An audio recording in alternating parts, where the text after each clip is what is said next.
Welcome, everybody, to Firehouse Talks with Jersey Rick, Igniting Leadership Excellence. This is episode number 9, talking about D-Day, June 6, 1944. And this is my host, Emily. Hello.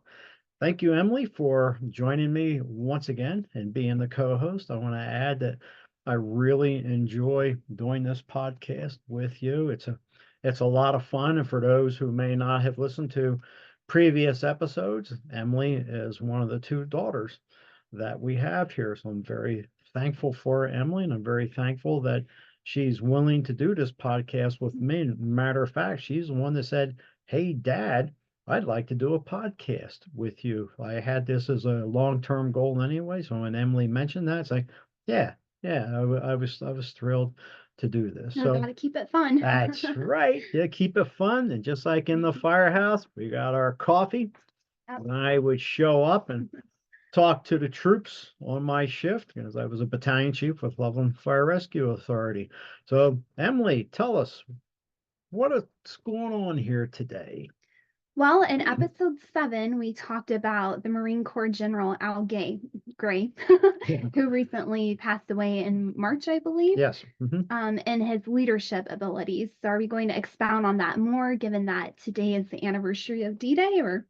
We're going to talk a little bit about some of the things related to leaders' intent, commanders' intent that we introduced to our audience in episode 7. And then we opened up more about that in episode 8. And then today we're going to talk about an example. So, but just as a reminder for those who have listened in the past, or maybe you didn't catch the previous episodes, like get that one spit out, is the National Wildfire Coordination Group defines leaders' intent as the task, the purpose, and the end state.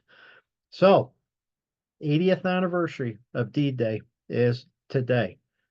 And I don't know who is watching or listening that may not even know what D-Day is. Who knows anymore with some of the nonsense that's being taught in the public schools in this country. Sure. But on June 6, 1944, the Allies invaded Normandy in France. It was called Operation Overlord. The commanding general was Eisenhower, Dwight D. Eisenhower, who later went on to be president of the United States. This was a combined airborne and amphibious operation across the English Channel. The Germans knew an invasion was coming, but they were always expecting it was going to be at the Pas de Calais, further up the French coast. They had no idea that it was going to be at Normandy. Even as the invasion was taking place, the German high command was still convinced that was not the initial invasion. They thought it was a diversion. So the Allied forces included some 106, try that one again, 176,000 troops, 4,000 ships and landing craft, 600 Wow. warships, 2,500 heavy bombers, 7,000 fighters. Those statistics came from a book called World War II Stats and Facts. That same book lists the Germans as having 850,000 troops. Compare that number, huh? Allies Wow. 176,000 and the Germans 850,000. And the Germans had the advantage because they were the defenders, and the Allies are coming in by the sea and by the air as well. The Germans had 1,552 tanks and 800 aircraft that were available. However, only 2 were used that day. Had the Luftwaffe engaged more aircraft and caught the troops on the beaches, they would have just been decimated. So it's almost like it was a surprise attack in a way, like when General George Washington surprised the Hessians. Yeah, that's a good In the comparison Revolutionary that War. takes place. A lot of people, who know about D-Day, or they've watched the movies, uh, they don't know that there was other things going on at the same time. Yeah. So hey, folks, while D-Day was taking place there in Europe, there was a lot of Marines in the Pacific slugging it out in island campaigns, brutal island campaigns, fighting the Japanese. There was a lot of sailors out there in the Pacific on those ships that were engaged in combat as well. So it wasn't always just centric to France. Now, last episode at the end, I mentioned that I had a surprise for everybody when I said we were going to be talking about D-Day. Because I think a lot of people who are listening to this podcast say, yeah, Davis is going to talk about the HBO series, Band of Brothers, based off of Stephen Ambrose's 1992 book of the same title. Yeah, the Band of Brothers, the followed, Captain, then Major Dick Winters of Easy Company, the 2nd Battalion, 506 Parachute Infantry Regiment, out of 101st Airborne Division. Oh, yeah, Rick, Emily, that was really a cool series. I like that. I like the music. Yeah, the music's great. Funny. Man, that's great. I can't wait to hear you talk about this. It is a great series. Loved it. Loved the series. Loved the book. If you haven't read the book, get it, because there's always more things in the book that you'll never have in this series. But Emily, what's our surprise? Well, I thought it might be John Wayne's D-Day movie. Don't know how accurate that is. The Longest Day. Or Yeah. Longest Day, yeah. I've enjoyed watching that with you.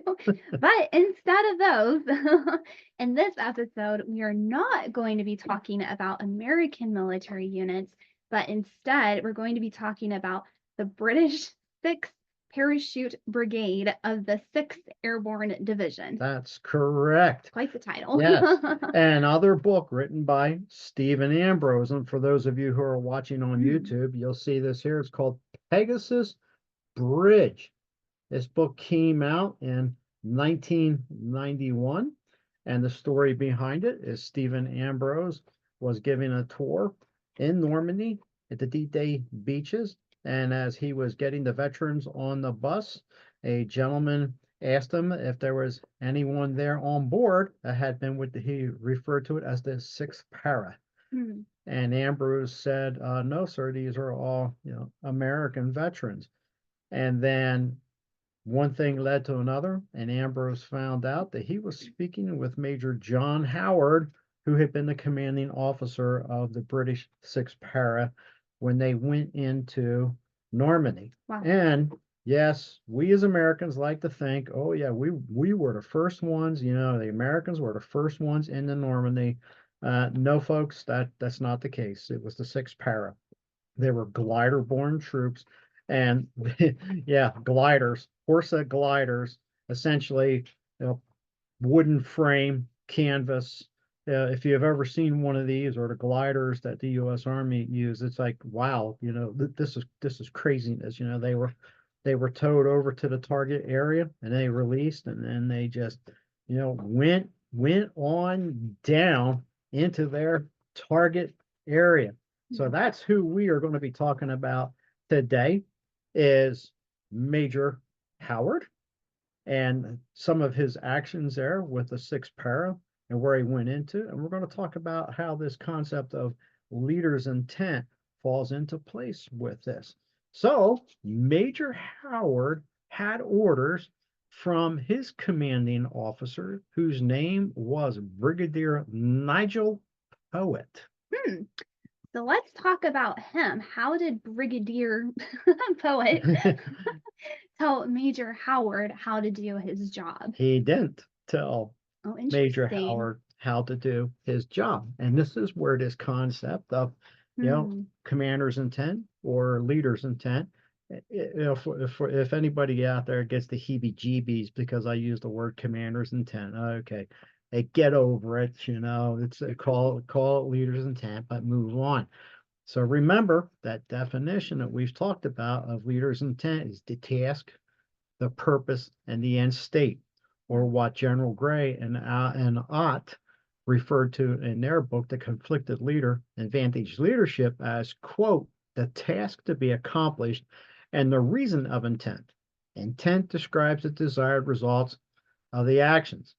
So in the back of the book here, the Pegasus Bridge, are reproductions of Howard's orders from Brigadier Poet. And item number 4 out of 15 was labeled intention. And this is what it said, quote, your task is to seize intact And the word intact was italicized in the orders. Your task is to seize intact the bridges over River Orne and Canal at Benouville, 098748, and Ronville, 104746. Those are map coordinates. And to hold them until relief by 7 para battalion. If the bridges are blown, you will establish personnel ferries over both water obstacles as soon as possible. And then under the section titled Method, General Poet wrote, quote, the capture of the bridges will be a coup de main op, depending largely on surprise, speed, and dash for success, unquote. Now, if you paid, yeah, a lot writing on that. Now, if you paid attention to that, there was nothing in there telling him, how he was going to capture the bridges, other than, hey, we're coming in on gliders, and we better get these things put down. The glider pilots better get these things put down as closely as possible to the bridges. Coming in at nighttime, just a few minutes after midnight, and the Germans aren't expecting these guys to show up. So that's what the orders were about. No play-by-play. No, absolutely. So that was the task, but what about the purpose and the end state, and the end state being the end goal? That's right. Mission? Yeah. So the purpose was to hold the bridges and defend against German counterattacks. Why did they need to hold the bridges? Because they were key avenues for the amphibious troops who were going to be landing a few hours later, and then also the airborne troops, the paratroopers that were coming in. These were key infrastructure avenues for the Allies to continue to move inland into France to fight the Germans. Mm-hmm. So we had the task, seize intact the bridges, the purpose, hold them and defend them. And why? The end state, we need these things to get the troops off the beaches and move inland so we can continue to fight the war and liberate France and the rest of Europe from Nazi Germany. I think one interesting thing to point out is that Brigadier Poet must have had some trust in Major Howard and his officers. Yeah. And there's a lot of interesting things. Hey, this book, Pegasus Bridge, like I said here a few moments ago, I couldn't put this thing down. I mean, it was just it's absolutely a fantastic read. Major Howard had a super classification above top secret that was called bigot. Oh. And so those who held that classification were referred to as bigoted. so yeah, completely different connotation than what is used today, or probably what was even used then. So very, very privileged information. Yeah. And to have that type of information, it does require a lot of trust being placed into a subordinate, in this case Major John Howard. Which that's also very interesting, because that kind of ties into what we've discussed back in episode 2 about integrity, trust, and credibility. Absolutely. So if Major Howard did not have integrity, then he probably would not have been selected to be the commanding officer of the 6th Parachute Brigade. Absolutely right. Yep. You're absolutely right, Emily. If that man did not have integrity, he did not have the trust and credibility with his superior officers, he never would have been put in command of 6 Para.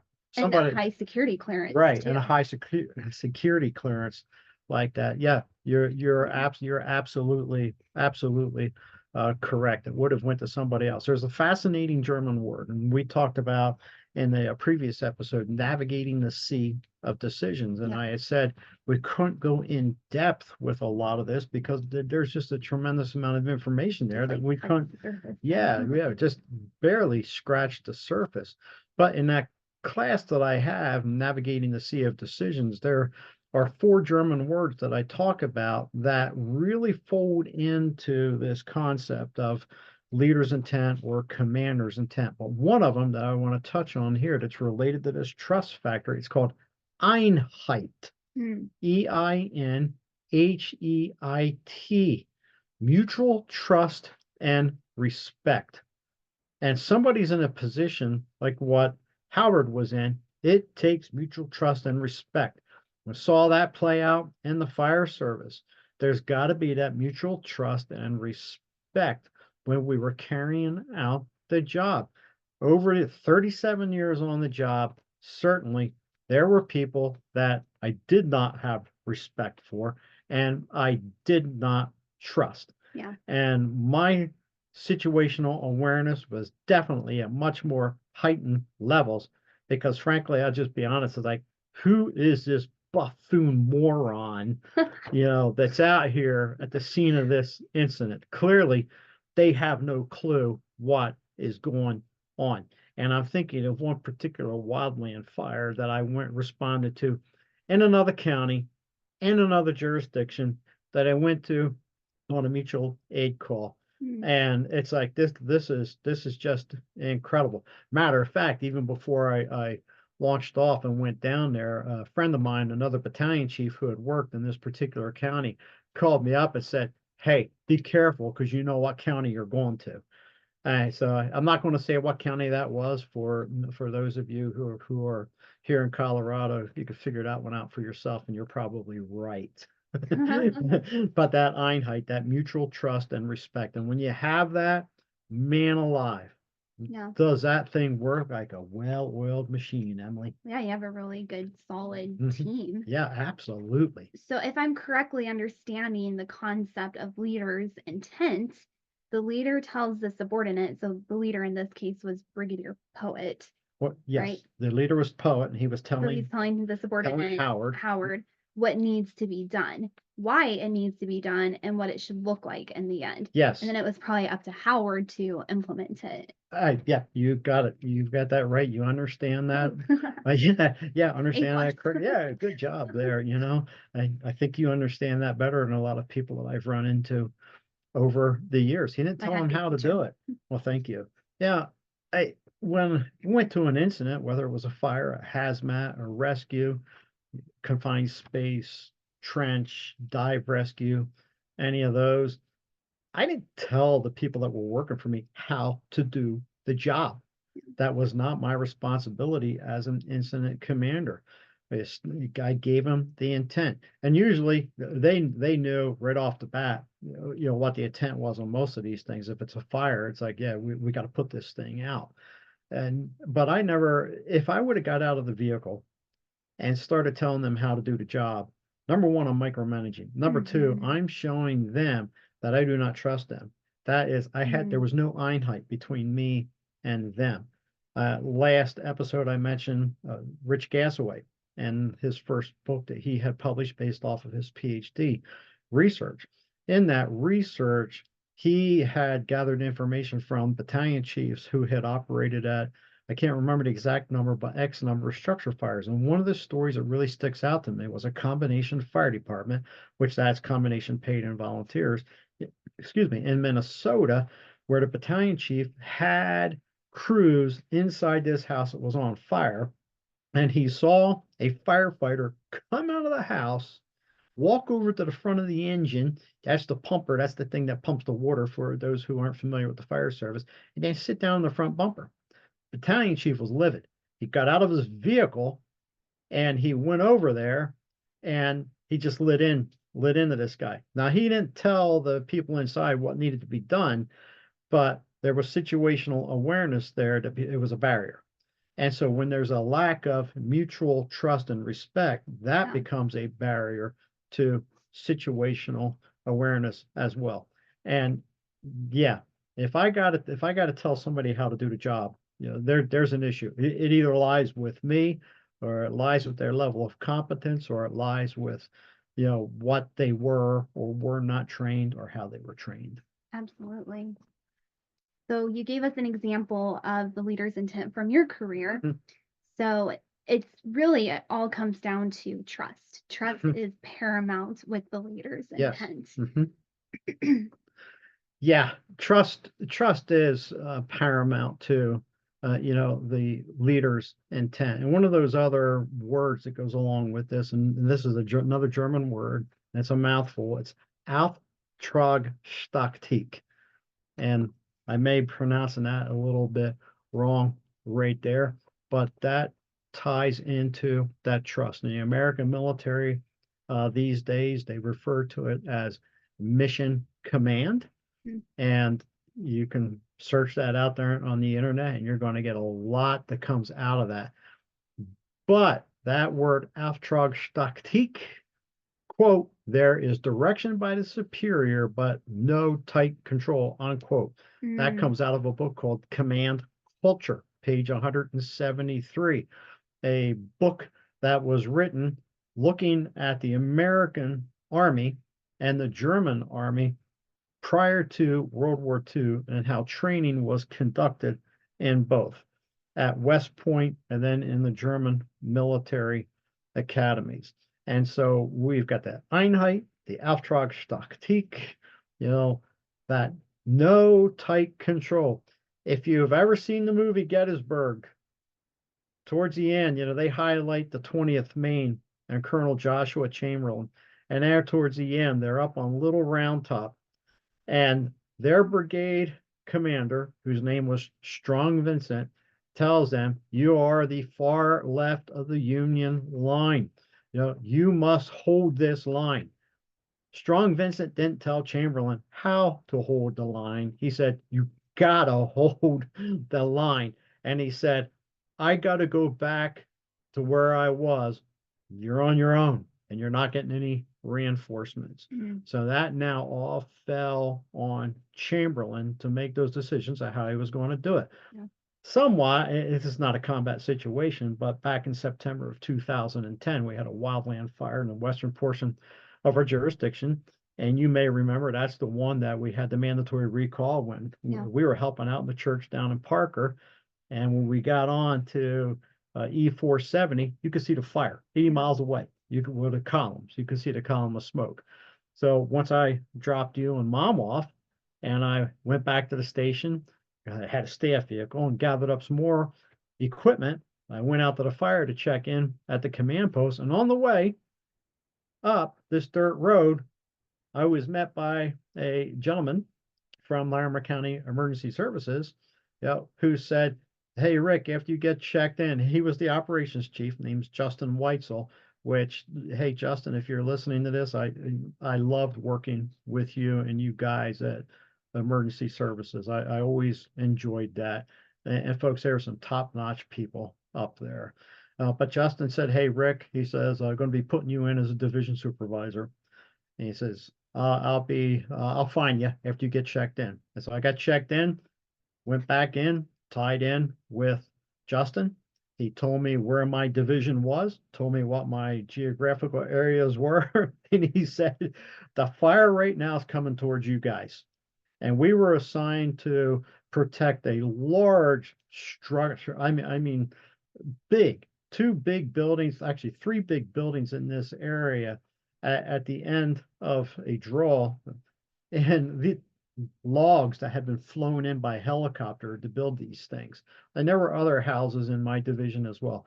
So Justin said, the fire's coming towards you guys. And he said, hey, Rick, he says, and he pointed to the resources that I had over there. I had a water tender, I had a brush truck, and I had one, what we referred to as a Type 3 fire engine. That was it. He said, that's all you got. Wow. We don't have anything else. It's just you guys up there. Don't call me on the radio and ask for air assets. He says, they're tied up someplace else on the fire. And he says, I can't get them to you. And he says, that's it. You guys are on your own. Wow. And that was it. Justin didn't tell me how to carry out my duties in Division Alpha. He didn't tell me. Yeah. He left that up to me.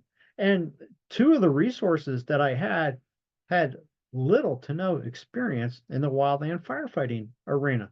So what do I do with these guys? Well, they get a quick down and dirty class on what's happening up here and what we're going to do. And hey, when this thing pushes in on us, if this is area out here is going to be our safety zone, if we need it, all right. Okay, fellas, what you need to do is you need to go back here in these buildings and let's clear out, cut out the brush, move it away from it. Bang, it. I said, I need to go check out some other structures. I didn't hang around and say, okay, hey, Eddie, get your chainsaw, and this is how you start your chainsaw, and this is how you're going to limb up there. No, I didn't do that. Yeah. Yeah, I didn't do that. And those guys, they went out. Hey, it was a great time. Yeah. Glad it was for you. No, That's why it's in your blood. yeah, and then yeah, that's right. You're right. And then another example was I was a battalion chief for less than 2 months, and it was the day after Christmas, Hmm. and we were training at our training area. Got dispatched to a report of a commercial structure fire, and while the couple of the crews that were down there were picking up, I pulled out of the training area, got to the top of the hill and looked there. Yeah, yep, we got one. It was a warehouse and smoke was coming out all four corners Hmm. of the warehouse that was in there. I created two divisions on that fire just because of the size of this thing. And my division supervisors, they knew what they needed to do. What was the end state? Hold the fire to this unit right here. Yeah, that's the end state. They knew that's it. We don't want it burning back to the east. We don't want it burning back to the west. I assigned the resources to them, and then when they needed more resources, they'd call me, and then I'd add it in if I had them, and then I'd add them in there. But in both of those examples, that wildland fire, the Southeast State Street, Yeah. 3 alarm fire, I didn't tell anybody, what to do, how to do it. Battalion chiefs who do that, uh, they get a bad reputation because they're not trusting Yeah. anybody right there.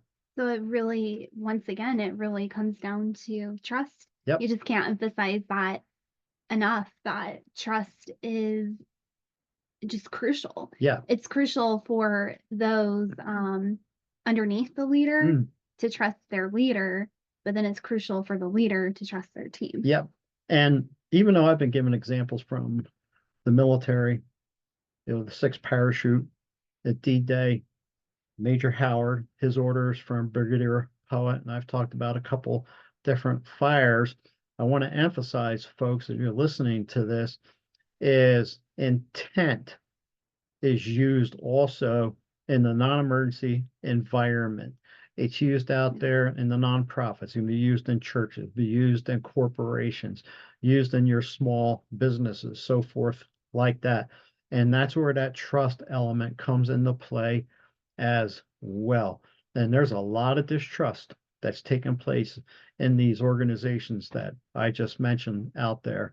And still today, the number one reason that people are leaving a job isn't because of money, even though they might say, well, I'm going to get paid better, someplace else. The surveys and the statistics bear out the fact that they are leaving because of the boss, the person that they are working for, who is either stifling them, treating them bad, micromanaging. They don't trust them at all. And that becomes a barrier to situational awareness, which I will add also, you don't have to be in the military or a firefighter or a police officer to have situational awareness. Yeah. Hey, you hop in your car and you pull out on any interstate or freeway, you better have some situational awareness going on, because there's a lot of dummies out there behind the steering wheel that don't belong to it. So that's about all the time, Emily, that we have for this episode.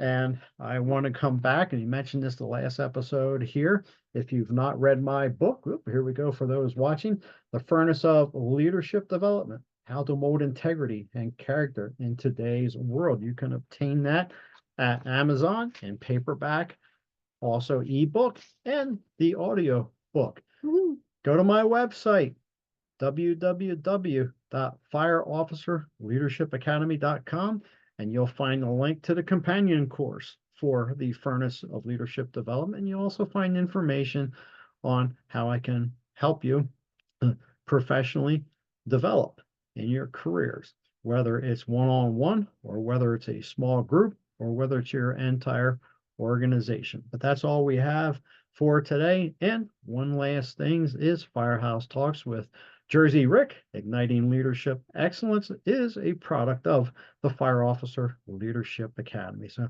Emily, thanks again for joining me as my co-host. Yeah, that's great.